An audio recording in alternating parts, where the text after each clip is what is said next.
Similarly, consumers in other industries often use the internet for a portion of their decision process, but then prefer to conclude the transaction offline. In many instances, offline is in fact your biggest threat. When my family was looking for a stroller, we researched it online, and found the jogging-stroller.com website extremely helpful. We settled on a hard-to-find model made exclusively by a manufacturer in New Zealand. We then called a local retailer and, after determining that they had the right model and color in stock, decided to visit their store and examine it in person. We came well prepared and very much liked our physical test drive of the stroller.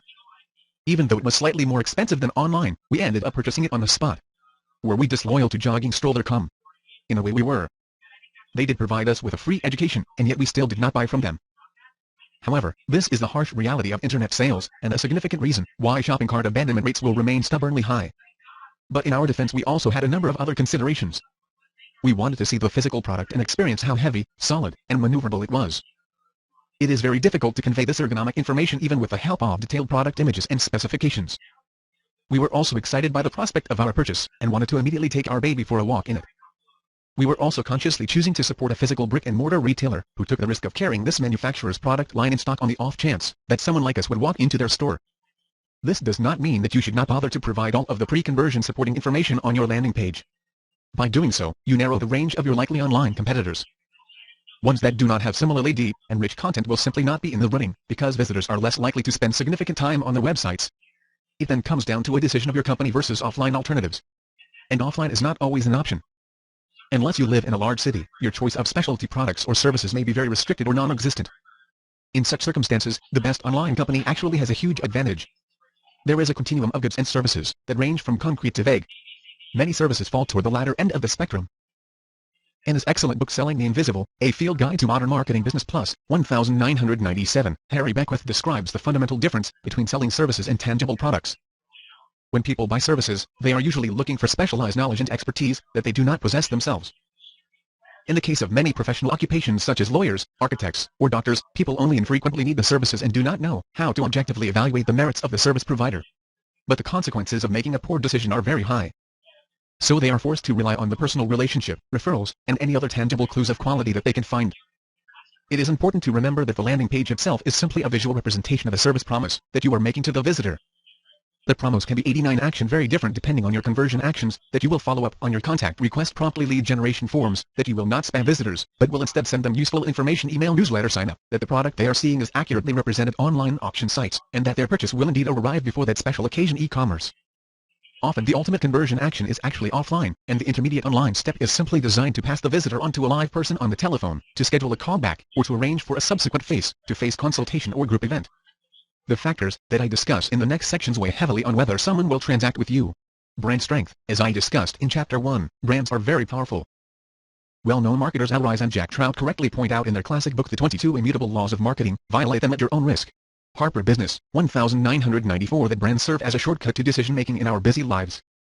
Each product or service category only has room for a tiny number of established leaders, and they capture disproportionate value in their respective market categories. When a brand is firmly established in the mind of a person as a market leader, it becomes almost impossible to dislodge. The halo provided by the brand's promise means that a person can devote much less attention to evaluating items related to the brand. The same presumption is not accorded to lesser-known or unknown competitors. Although their products or services may be objectively just as good, they require additional attention to evaluate. Because of this, they may be disqualified from consideration simply because people will not choose to spend the required time investigating them. Brands take enormous amounts of time and money to build. Take a hard look at your brand. Most likely it is not that strong. Even if your company is one of the online leaders in a category, that does not mean that your brand awareness has spread to most people in your industry, or to the public at large for consumer products and services.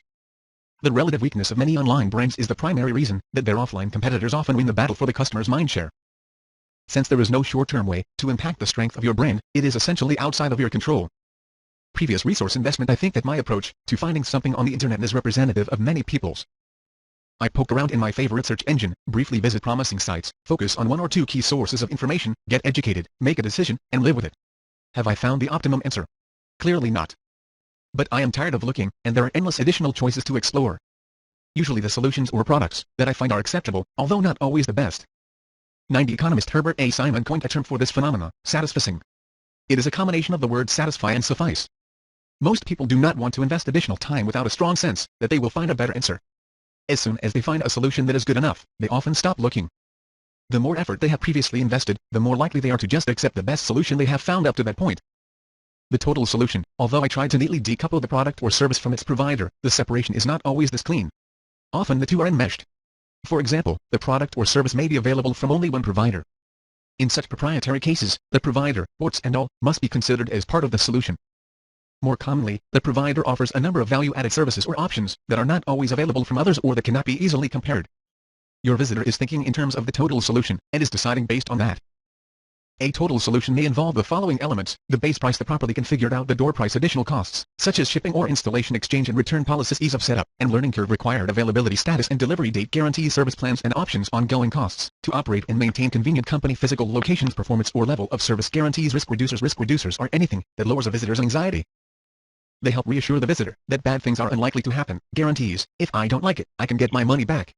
Policies: they have a no-hassle return policy.